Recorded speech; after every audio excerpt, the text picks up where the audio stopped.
Yo guys, what's going on? Rob with 421 Media House coming at you.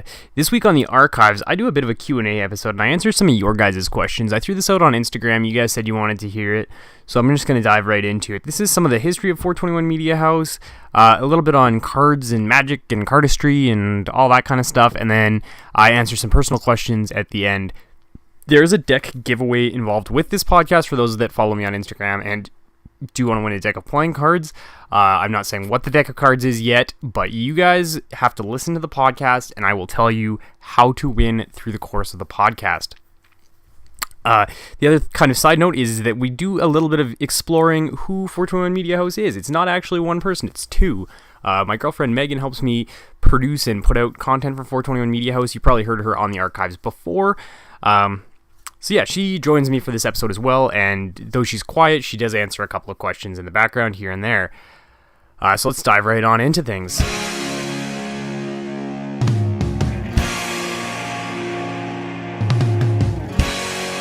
So a little bit about 421 Media House. Kind of putting this whole thing together has been a multi-year project. I've thought about doing something online before, I just didn't know quite what I wanted to do. And I kind of bounced around some ideas. I took the idea of launching a podcast a little bit more seriously in November of 2017, and I didn't really know what I was going to do at the time. I incorporated the business and then just kind of sat on it. And in January of 2018, I started kind of thinking a little more about the idea and what I wanted to do. I'm really passionate about cars and I enjoy driving and racing, and I've done that competitively most of my life. And I didn't want to be just another car podcast. I feel like there's some guys out there like the Smoking Tire and stuff like that, and regular car reviews that just do such a good job of providing YouTube content and content that people want to see, that I don't really feel like I've got a place in that market, and I don't feel like I could be competitive, which kind of left me with like, okay, well, what do I do? One other thing that I didn't want to do, the podcast was one of my original ideas, but one thing that I didn't want to do with the podcast is I didn't want to have a podcast that was dedicated to any one thing. I've got a lot of interests. There's a lot of things that I really like doing. And I know a lot of my listeners and people that follow what I do, they know kind of the magic and the cardistry side of things. But, I also dive, I race cars, I enjoy building Lego, I go climbing, I do yoga. Like, there's a lot of things that I do. And it wasn't fair, I didn't think, to do content built around any one specific thing when I've got so many interests. And so why single out one of those interests and build something around that? So I wanted something broad, and I decided, with the Archives, it's an archive of information. Why not sit down and chat with people that live these like interesting and cool lifestyles, and we'll see where things go. And so we kind of built, and yes, it was intentional to do an episode 1 of the Archive was an optometrist, and episode 2 was a girl that lives in a van with Tennille.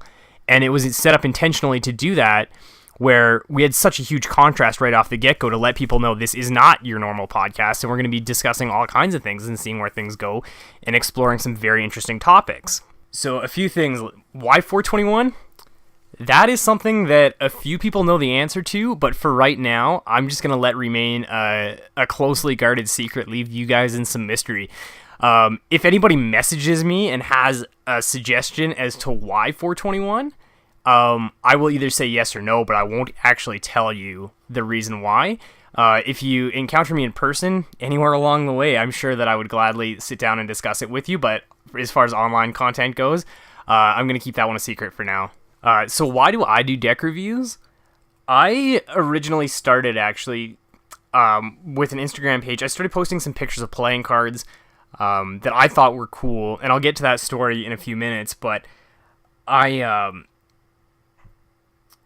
started posting some pictures of some playing cards on my Instagram account, and you know what? I'm going to do giveaways first, because then I can plug the giveaway. Oh, okay. So that's a little bit about 421 Media House. Now, one question I get a lot is, will there be giveaways? You know what? Because of this podcast, I'm going to do a giveaway, and it is something that I want to do more going forward. I don't really know how I want to do it yet. So for this particular giveaway, make sure you're subscribed to my YouTube channel, and I'm going to be mentioning the giveaway at some point in this podcast. So make sure you're subscribed on YouTube and you're listening to the podcast. And if you send me a message afterwards on Instagram letting me know what your YouTube username is so I can verify that you are subscribed, and let me know what the code word is, I will enter you in a draw and I will randomly pick one of those people to win. Part of the reason why I'm doing it that way versus, the Instagram thing where it's tag 3 friends and like and subscribe to the page, honestly, I get tagged in that kind of stuff all the time. And I just ignore it. I don't even pay attention to it anymore because I don't think there's any value in it. So I don't really want to do a giveaway that way. One thing that I've thought about doing in the past is doing some content where you guys tell me, why you want a deck of cards, and I pick kind of the best story, and I'll do a feature on that story and potentially give away a deck of cards or something like that for it. On this subject, one other thing that I just want to address right now, because I do get asked this quite a bit, I probably get, 15, 20 messages a week from people asking me if I can send them a deck of cards. I am not going to be giving you a deck of cards. I've done the math on it. If I was to give every single person that asks me for a deck of cards or a book or something like that, I don't have the money to do it. It would cost me the same price as a car by the end of the year. Like, it's not in the budget to do it. So unfortunately, I'm not going to be giving every single person that asks for a deck. But I will be doing giveaways on here, both the podcast, the YouTube channel, and on my Instagram account. So make sure that you're following all those for potential future giveaways. Why do I do deck reviews? So I started my Instagram, which is my largest social media following, back in February, beginning of March of 2018. And at the time, I was posting pictures of playing cards. I bought a couple of decks off of Illusionist, posted some pictures of it. And at the time, I was still quite small. And as I posted pictures of playing cards, people started sending me messages asking me what I thought of other decks of cards.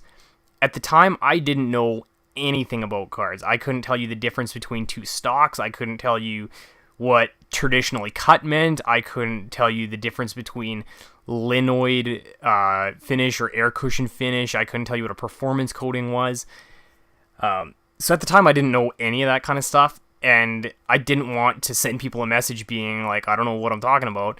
So I spent some time and I did a little bit of research on decks of playing cards, and I would send somebody a message back at the time saying, hey, I don't personally own that deck of cards, but I've done some research on the deck, and based on kind of the criteria of that deck and the thickness and the performance, the stock that it's made out of, and the coatings and stuff like that, this is what I think of that deck of cards or how it would handle. And based off of that, I started getting people sending me messages saying, hey, can you do a review? And, I kind of felt like the YouTube market was saturated for people doing deck reviews. And I didn't know, what can I do to be different in that market? But I decided that after I spent probably, I don't know, Megan, what was it, like 3-4 days that I spent watching YouTube videos of doing playing card reviews, and I was bouncing ideas back and forth trying to come up with something to do. And I finally decided on the current format that I use for deck reviews, where I give them a rating system and I give them a point value. So you can kind of look at two decks across the table and see, based on my review, how it stacks up against another deck. And one thing I'm actually working on for you guys right now is I'm working on compiling a Google Documents spreadsheet that has all of my deck reviews that I've done to date and the scores associated with those decks and how they score in each of my 4 categories in that. Will I host tutorials? This is something that I do get asked about a lot, and honestly, if it's what you guys want, let me know, and I could see about hosting tutorials. One thing that I am a little on the fence about is teaching a move that people are charging for. Somebody is trying to make their money off of teaching those cardistry tricks and stuff like that. I personally, I've said this before in a few different mediums, but I'll say it again. I think that if you have something that's good enough that you're going to get enough people going to your YouTube and subscribing to your channel, that it should get you monetized, and then you can make the money off the ad revenue.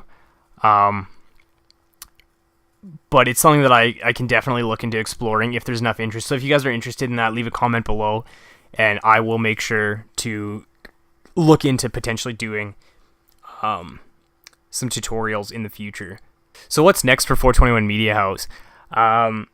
That's a good question. Right now, I'm going to continue to kind of grow the brand. I'm launching a website pretty soon. I'm hoping by the end of August to have the website up and running. I'm going to have an official logo done, like professionally done logo. So I'm kind of working on that right now. I would like to do a deck of playing cards, but I'm not quite at a point yet where I'm ready to do that. I'm going to probably start doing small merch, like stickers and stuff like that. So if you guys want to help support me, at least you get something out of it. Just support the brand, you know. One other thing that you guys can really do to help support me and 421 Media House is if you guys are enjoying what I'm doing, go mention to your friends. Be like, hey, go check this stuff out. Go subscribe to them on YouTube. You know, I would love to be at a point where I can quit my day job and let creating content for you guys take over as a full-time job. And I hope the content that I'm putting out is good enough for that. I do have an idea right now that I'm working on, hopefully launching at the end of this month, beginning of August, which is going to be a YouTube series called Build Along, where I do time-lapse Lego builds. Because I know in the past when I've done Instagram live streams of building Lego, it's gone over really well, and I just sit down for a couple hours. I basically answer you guys' questions, hang out, build Lego. So going forward, I'm launching an entire YouTube series built around that, no pun intended, and hopefully you guys enjoy that as much as I enjoy building the Lego. Again, I'd love some input on that. If there's anything that you guys want to see me build, I would love to build that for you. With that particular channel, I'm launching it with building Voltron, so that's going to be pretty cool, so stay tuned for that. Moving along, there's quite a few questions. Obviously, my entire Instagram has been built around cardistry and magic. So, magic versus cardistry. Cardistry, I would say, is relatively new. I think it's maybe come in the last, 10 years. And it's really, I would say, exploded in the last 5. Whereas Magic has been kind of around forever. A lot of cardistry is built just around the playing cards and doing, I would say, like yo-yo style tricks with a deck of playing cards where you're not like, trying to trick somebody, but you're showcasing your finger dexterity with a deck of cards. How/why did I get started on cardistry and why haven't I done Magic? This is kind of a long story. A few months ago, Megan and I were in Vancouver visiting some of her friends, and we played crib one night, and coming out of that, like at that point in time, I hadn't handled a deck of cards in probably 10 years prior to this, and coming out of it, I was kind of like, you know what? I should buy like a cool deck of cards just to have around in case, you got people over and you want to pull out a cool deck of cards to show your friends while you sit down and play a card game. And in looking for a cool deck of cards, I ended up finding the Illusionist website, and I was like, oh man, these decks are really cool. And I showed Megan, and she was like, these decks are really cool. And I don't know, how many decks did we order the first time? That's a good question. I think it was like 6 decks or something like that we ordered from Illusionist. Probably. And it kind of just ran from there, and it grew, and I started... In ordering the decks from Illusionist, I found cardistry through like some Google searching, and at the time I wasn't working, and my kind of intention was, oh, you know what? Like, I've got, 16 plus free hours in a day, basically every waking minute that I'm not sleeping, I can be, working on some kind of skills. So my days at that particular time, this was back January, February, I would go to bed, or I'd wake up in the morning at about like 8 o'clock, I'd eat breakfast, I would check the like classifieds for jobs that were available, apply to anything that I was even remotely qualified for. And usually I was done that by about 9 o'clock. And from 9 o'clock till about 5 p.m., I would just sit there and practice cardistry. I'd watch YouTube tutorials. I'd, go on Reddit and read what people on Reddit were doing. And it got to a point where I couldn't do any more myself. Based on the tutorials that I had. And so I started reaching out to Reddit and I said, hey, where do I go to get more cardistry? Like, I just want to immerse myself completely in this community. And they said go to Instagram. So I went to Instagram. And one thing led to another, and my Instagram account just exploded. I mean, thank you to you guys for all of your support on my Instagram. I never expected it to be this big. And then again, like I said, doing some Instagram content led to people asking for deck reviews. I mulled with the idea for a little bit, and then I started doing deck reviews. So it does come up a lot where people ask why I chose cardistry over Magic. That's a tough question. Not to say I don't have an interest in Magic, I just feel like at the point in time that I'm at right now, cardistry seemed more accessible to me at the time, and I started learning it, and honestly, being in the cardistry community, and I would definitely consider myself a cardist, not a magician, I get exposed to a lot of people that do Magic, and I talk to a lot of magicians on a regular basis. I've become very good friends with some magicians. It's opened a lot of doors for me, and somebody that I met through the online community, he's done my podcast before, is a guy named Tyler Sass. He's Ask a Wizard on Instagram, and he's become a very good friend of mine. He's given me a lot of good advice regarding Magic and sleight of hand and stuff like that, which all has roots in cardistry, or cardistry has its roots in that. And I've managed to grow and understand a lot of Magic now, to a point where I know enough about the tricks that I can generally see when, the card change happens or whatever. Could I perform it myself? Probably not.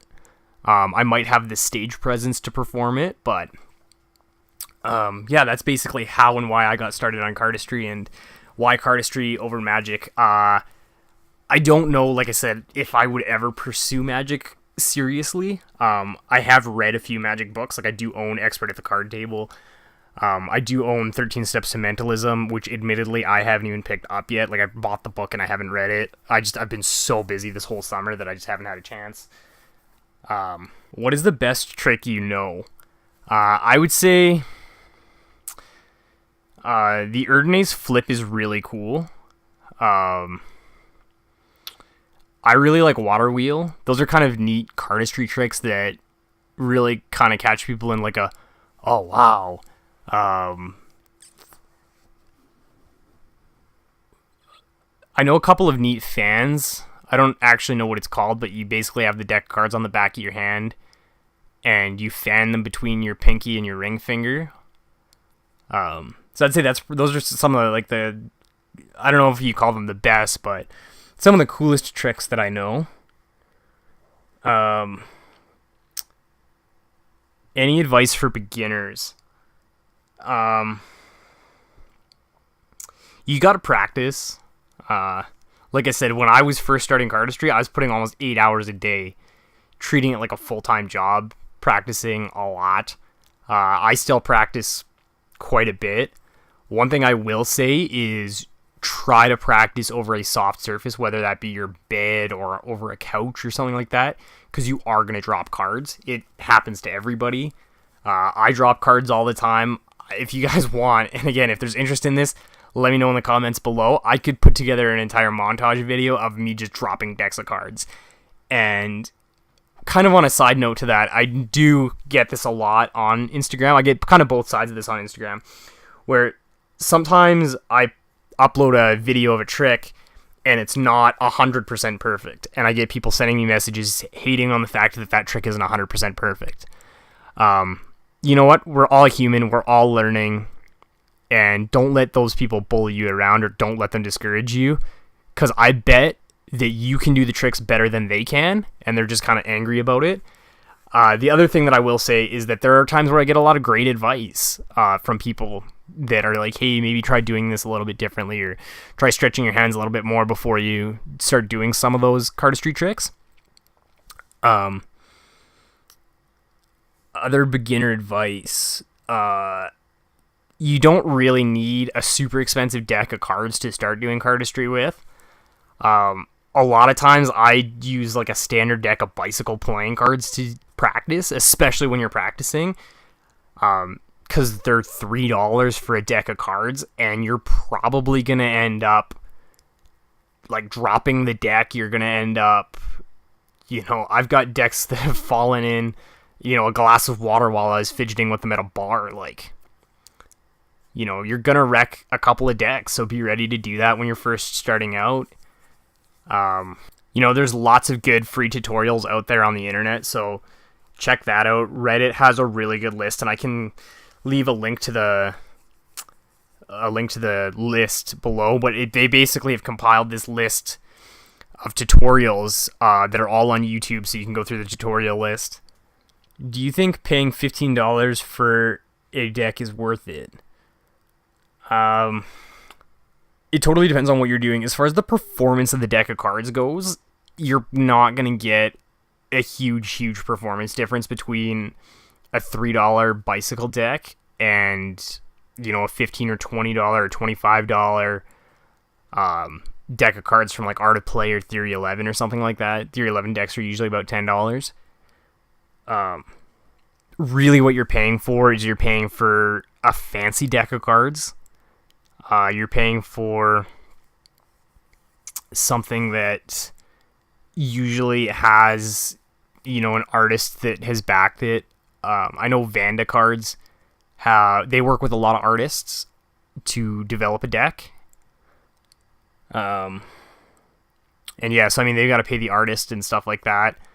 There's some pretty cool Kickstarter decks that are usually, $6 to $10 that are interesting and worth checking out. But like I said, they're not going to perform really a whole lot different than your standard deck of bicycle cards. It's really to show off at that point in time.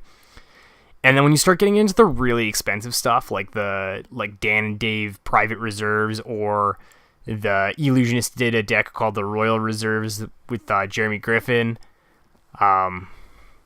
And those decks are in that $50 to $100 price range. Usually what you're paying for with that kind of stuff is you're really just paying for the exclusivity of the deck.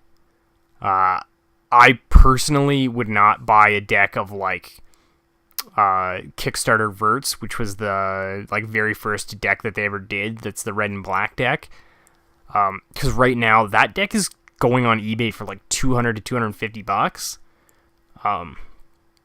There are some decks like the Jerry Nuggets. I would love to get my hands on a deck of Jerry Nuggets to review. Would I pay $1,000 for a deck? Probably not, which is what they go for on eBay.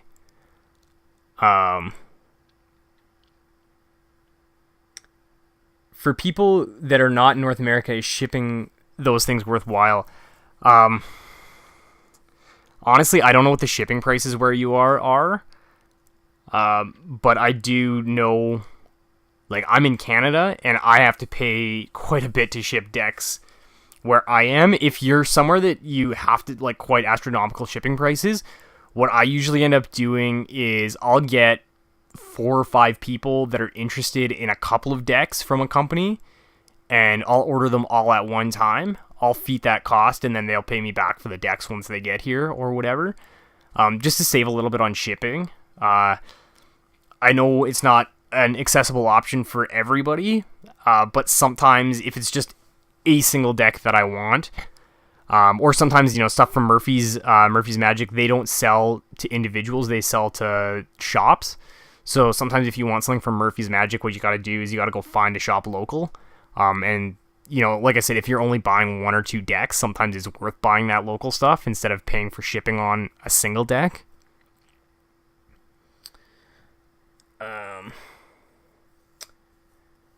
What is my favorite deck? I really like Crushed Beastock, and the 2 decks that I own, and I've done reviews on them both, are the Cherry Casinos and the Polaris Eclipses. I personally like that B stock. It's a little bit heavier. It's a little bit thicker of a card stock. Do you have any favorite decks? Megan likes the B cards by Illusionist. Favorite Magic gimmick? Honestly, I don't feel like I'm qualified to answer this question just because I don't dabble enough in Magic to be able to really answer it. Based off that response, I would say probably just a deck of Gaff cards. I mean, there's a lot you can do with a deck of Gaff cards, especially if you're doing card Magic. What's a Magic gimmick? It's like, have you seen like the packs of gum that like change? Two-sided coin. Yeah, and two-sided coins and stuff like that. Obviously two-sided coin. Obviously. Duh. How do I start making money as a magician? I mean, there's a few different ways you can do it. Again, I'm not a magician, so I am going to answer this as best as I can. You can book magic shows like birthday parties and stuff like that. As you gain notoriety and get a little bit bigger, you can start booking corporate events, like dinner functions and stuff like that to do magic. Even, I would say, potentially weddings or, just like other events, but you kind of got to start getting your name out there. And a lot of that just comes down to networking and reaching out to people and telling them that you're a magician and that you're able to do magic. Another option is the YouTube route. So in order to get monetized on YouTube, you need 1,000 subscribers and 4,000 hours of watch content. So it does take a little bit of time to get to that point. But once you get there, you get to run the ads at the beginning and end of your video or whatever and make a little bit of money off the ad share. So that's an option. Teaching magic is an option. I know Tyler, who I mentioned earlier, he does like a little bit of magic consulting and does like private magic lessons and stuff like that. And so, you can make a little bit of money off that, but you got to be pretty comfortable with what you're doing to be able to kind of do that. So, I mean, you just gotta work at it. It's like everything else in life. There's not really an easy way to do it, especially with magic, where I would consider it to be an art form. You really gotta kind of pursue it as an artist to be able to make money off of it. If you do invent your own trick, you can then turn around and sell that trick. I know a lot of companies, I don't remember, Art of Play has a sister company that they sell magic tricks on. It's called Treasury of Wonder. They sell tricks for Art of Play. Theory 11 has a section on their website where they will resell your tricks for you, and you basically put together the tutorial. I believe Illusionist does the same thing, a lot of those companies, but it's got to be an original trick. So you got to make sure that it's something that nobody else has done, or a variant on a trick, like a color change or something like that nobody's already done, to be able to kind of really sell that. How do I get the decks that you have? I would say probably 90% of what I own, 95% of the cards that I own are from either illusionist.com, artofplay.com, or theory11.com.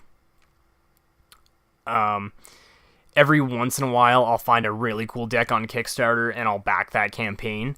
That's kind of one of those things that you really just got to keep an eye out on Kickstarter for cool decks of cards, and there's lots of places where people will post those decks of cards, and you just got to find them and think, hey, this is cool, I'm going to fund that Kickstarter campaign. With that, I would try to stay with the more reputable companies that do Kickstarter campaigns, like I think it's called Bokopo Playing Cards. I can leave a link to their Kickstarter in the description as well if you guys are interested in checking their stuff out. They run a Kickstarter campaign about once a month, and they're pretty fast with their order fulfillment and turnaround time on those decks. I check Walmart when I'm there. It's not beneath me to go pick up a $3 deck of bicycle cards at Walmart. Or unicorns. Yeah, the unicorn deck, which has been super popular. I just got that at Walmart for $3 because I thought it was hilarious, and then it ended up completely taking off on my Instagram. So you never know quite what's gonna hit and what's gonna miss when you do a deck review or a deck feature. Do I have any plans to make my own deck? It's definitely something that I've thought about doing. I would love to piece it together and be able to do my own deck. However, I think logistically there's a few things that I would need to get in place first, and I'm not 100% sure whether or not the best option is to do a Kickstarter for that, or if I do something like what Chris Ramsey did, where he had you guys buy the decks, pre-buy the decks, and then he had a fulfillment with that. And I know there were some delays with his because he had a pretty wild deck that he released. I've got really mixed feelings about the way that first playing cards were released. Part of that is because I was not in on the playing card community when first playing cards were being sold, and I don't really see the value in paying $45 plus shipping for a deck of first playing cards. I would love to get my hands on a deck.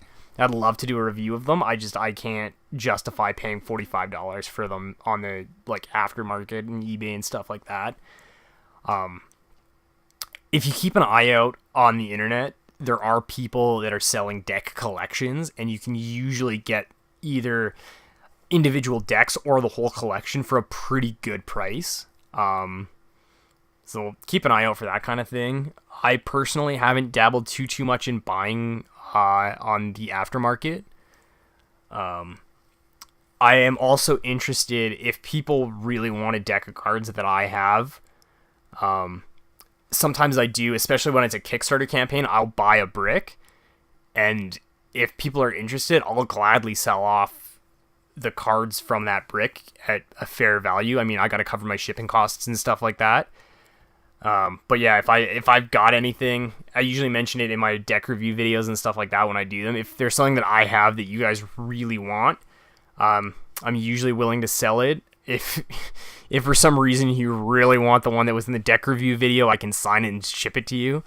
Bicycle versus Theory 11 versus Art of Play. I'm going to even go one step farther and throw Illusionist in there. So first of all, Bicycle is printed by the USPCC. Your rider back is your very standard deck of cards. A lot of cards are printed on a similar card stock. If you, for some reason, you don't like the traditional rider back cards and you're looking for something a little bit different, if you don't want to spend a lot of money, I recommend going with a deck of Nox. If you want something that's a little bit different, still, check out Illusionist. They've usually got pretty good prices on their decks. But as far as the companies goes, the difference between Illusionist, Art of Play, and Theory 11, there's not really a whole lot of difference, I don't think, between the companies. Theory 11, you pretty much know you can go to Theory 11, buy a deck of cards for $10, and you're getting a really good quality product. I will say that Theory 11 really, anytime I've ever opened a deck of Theory 11 playing cards, I get a real luxury feel from Theory 11, where the tuck case is usually a little bit thicker. They usually use some sort of gold foiling or gold ink on the tuck case, and sometimes that even carries over onto the cards. And like I said, Theory 11, pretty much standard $10 deck. With Illusionist, a lot of their decks, I know some of their new stuff has started to be printed on a Kartgami stock, which personally I'm not the biggest fan of. I know a lot of people out there really dig that stock. But a lot of the older Illusionist stuff is printed on a USPCC, either rider back or premium stock. And they do have some pretty good cards. One thing that I will caution about with Illusionist decks, and I've found this in the past, is sometimes the faces are a little bit hard to read if you're playing card games with them and not just performing cardistry or doing tricks with them. And And then Art of Play, I would say Art of Play is kind of the premium distributor for playing cards. They sell a lot of stuff. They fund a lot of decks themselves. They do a lot of limited edition stuff. That being said, it's not uncommon to find decks on Art of Play for $20+. Are those decks worth it? I don't know. I think that's a call that's kind of up to you.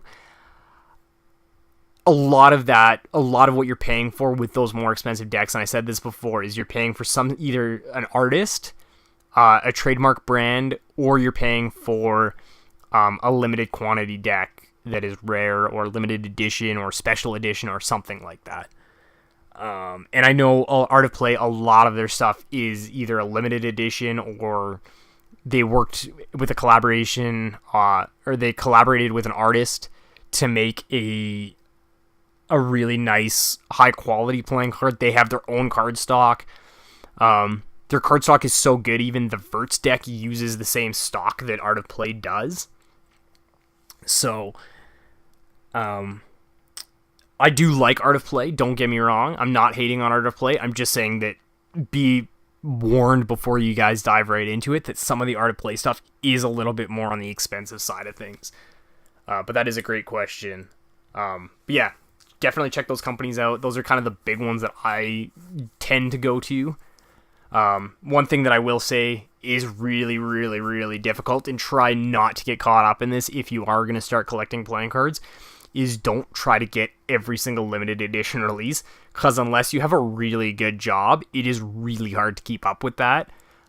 Even for myself, I'm in a position where I've started reviewing a lot of playing cards. I have gotten a few decks for free from people to do reviews of and stuff like that. And I don't even bother trying to keep up with the limited edition playing cards. I can't do it. Like, there's so much stuff. Every time you turn around, there's another deck of playing cards that's a limited edition or something special about this one or whatever. So I recommend just buy the stuff that you think is really cool. And if you're not sure about it, shoot me a message. If it's something that I'm getting a lot of interest in, I'll do a deck review for it. So diving into some of the personal stuff, Meat Battle versus Lasagna Night. So a little bit of context with this. About 10 years ago, I made a claim to fame that I cook the best lasagna in Western Canada. And a bunch of my coworkers at the time laughed and were like, that's the stupidest thing I've ever heard. And then I cooked the lasagna, and everybody was like, dude, that was amazing. Including my friend Yo, who I didn't know very well at the time. She's a friend of mine at the time. And she had my lasagna, and the next morning comes up to me in my kitchen and goes, Rob, up until last night, I'd been a vegetarian for 5 years. And I was like, oh my God, if somebody told me, I would have cooked you a vegetarian lasagna. And she goes, no, it's okay. It was that point in time that I realized being a vegetarian was the worst decision of my entire life. And then Meat Battle it's kind of turning into, I think, what is going to become the annual 421 Media House Garden Party, which is a bocce tournament. But Meat Battle started out as a barbecuing competition in the summer where anybody was welcome to come. And if you came, you could either cook, and if you weren't cooking, you had to judge. And it was just bragging rights for a year competition on who could cook the best cut of meat. It started out as a couple of friends cooking steak to see who could do it better, and it evolved into this like exotic game meat cooking competition. I would say Lasagna Night has almost been retired. I might do a couple more in the future. It used to be a twice a year thing. Last year it was once. I haven't even done one yet this year. So we'll see what happens with that. And like I said, Meat Battle's kind of phased out. It's been replaced with the 421 Media House Summer Garden Party. If you guys are interested in coming and you're in Calgary, just hit me up and I'll send you an invite. Will you go to the roof with me? This is my friend Corey. Him and I went to broadcasting school together. Really good friend of mine, and for a really long time, the only time that I would go on a rooftop, and just the way that like things ended up kind of panning out, we'd go to the roof together. And so, yeah, Corey, I'd go to the roof anytime with you. When are you going to go diving again? And I had a lot of people say, hey, go diving, or when are you going to go diving again? I would love to go diving again, soon, hopefully. Right now, I am so busy putting out content and being a creator and working a day job and trying to maintain a relationship and my friends and all that other kind of stuff that it's really, really, really hard to balance everything. I really want to get Megan diving, so she can come along, and I think that she would really enjoy it. But hopefully within the next like month or two, I'll come diving again. I just, like I said, life's been super busy, and I haven't had a chance. When I wasn't working, I had to choose between, be careful of where you spend your money, and unfortunately, diving is expensive, and it just wasn't in the budget at the time, so I had to take a break from diving for a little bit, but I do want to get back into it.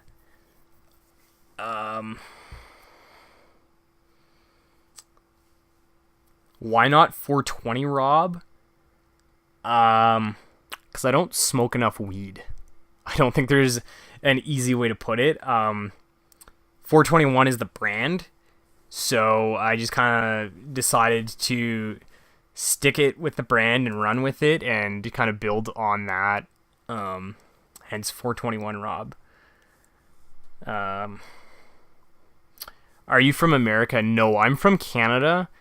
And one kind of follow-up that I get a lot from this, I do not know Chris Ramsey. He's from Montreal. I'm from Calgary. We're on opposite sides of the country. If anybody wants to put him in touch with me, I would love to hear from him. I would love to sit down and do a podcast with him. Speaking of that, anybody that's listened to this far and is still listening, if you guys send me a message and are subscribed to my YouTube channel, one podcast guest that I would love to have on, this is going to be the answer to the question, one podcast guest that I'd love to have on is Miles Dasher. If you can send me a message and tell me what Miles Dasher does, I will enter you in a draw to win a deck of playing cards from me. So no, I'm not from America. Do I play any video games? I do play video games. If it's something that you guys are interested in seeing me stream live, let me know and I can put something together for that. We actually both play video games. Sort of. And we just finished replaying the original Spyro games. I think we're both super excited for the digitally remastered Spyro games that are coming out in September. Oh, that's really soon. Yeah. I forgot about that. It's like right away. Other games that I play a little bit of World of Warcraft. I haven't played recently, but I have played that in the past.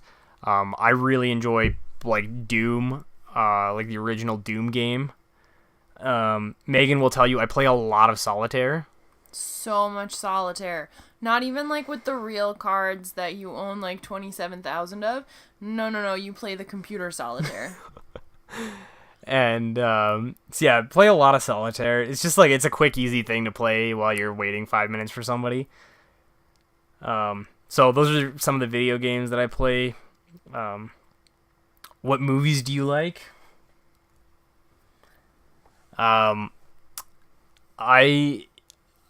Like I said earlier, I really enjoy cars, and I grew up in like the 90s, so I grew up with Fast and Furious and Paul Walker and Vin Diesel and those guys. So I think the Fast and Furious movies are always going to have kind of a special place in my heart. I also have a love for bad movies. Like Samurai Cop is one of my favorite movies of all time.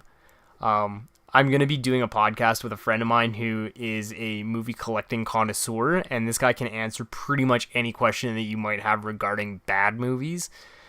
Bad horror. B grade horror movies.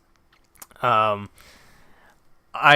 I'm also a sucker for a good rom-com. Megan will tell you, like, it's not hard to convince me to watch Step Up or Save the Last Dance with her. You say that like that's all I ever want to watch. Aren't we due for Lord of the Rings redo? Yeah, I think we're due for a Lord of the Rings watch soon. I mean, I don't know how interested people would be in doing it, but I could potentially do a live stream Lord of the Rings watching with us, and you guys can watch along with us if that's something that you guys are interested in. Again, let me know in the comments below if that's something that you guys want to see from us. What music do you like? You're thinking about this way too hard. I would say I'm a big fan of like punk rock. No Use for a Name, like No Effects, Rancid, Rise Against, that kind of stuff. Anybody that knows us well has probably received a mystery CD from us, and it's the exact same CD, and we just burn copies of it with different witty sayings on it. So if you know us and you spend some time with us, there's a good chance that you'll probably end up with that mystery CD at some point in time. Should we tell them what it is? No. Just leave it a mystery. Yeah. That's a 421 mystery. I'm gonna leave that with the branding. Why it's called 421. What kind of music do you listen to? I don't know. That's a bad question for me. Because I don't know. How do you not know? The answer is too long. What is your favorite bar trick? I can finish 2 pints before you can finish 2 shots. This is actually funny because that question was originally asked on my Instagram story, and Megan and I both turned and looked at each other and agreed that that's the best bar trick. 2 pints, 2 shots. And we were with Jana, who's the optometrist from the first episode podcast, and she's never heard of this bar trick before. Megan proceeded to bet her on it and win the bet because, I mean, it's a bar bet, so you're going to win every time. That's correct. I got two free pints out of the deal. And favorite experience this summer so far. I want to hear yours first, and then we'll get into mine. See if they're the same. Yeah. What's the start of summer? I don't know. I would say let's go back to basically post May long weekend. What's happened since May long weekend? We went to Chicago. Okay. What else? I would say that's probably the most notable thing that we've done. Okay. Yeah, Chicago, Omaha.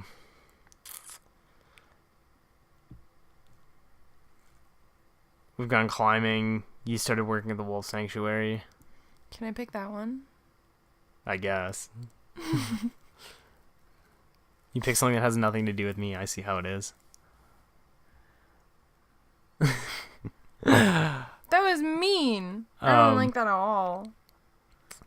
I would say probably one of the coolest summer experiences that I've had so far is we were in Chicago, and I went to the Magic Lounge in Chicago, not really knowing what it was. And it's kind of like a secret magic bar in Chicago. And you go to the address, and you walk into a laundromat, and you press some buttons, and one of the washer dryers swings open to reveal a bar behind it. And inside the bar, the bar staff is performing card tricks at the bar, and then you get seated. David Parr was performing the night that we were there. Megan got called on stage. Before David Parr started his act, though, there were some magicians coming around to your tables, and it's a very small tables for 2 to 4 people, and they're performing card magic and close-up magic right in front of you at your table. And then, David Parr took the stage. Megan got called up and got to do the trick that he used to fool Penn and Teller with. And then afterwards, we hung out and stayed and chatted for a bit, and he was super cool. So I'd say that was probably my favorite experience so far this summer. I think we've got some really neat stuff planned and coming up later this summer, and potentially even into the fall and winter. So stay tuned for that. Kind of on that note, one thing that I would like to do with 421 Media House is I would like to kind of travel and justify traveling a little bit more with it, and be able to bring you guys along for those adventures a little bit more than we maybe already have. So, yeah,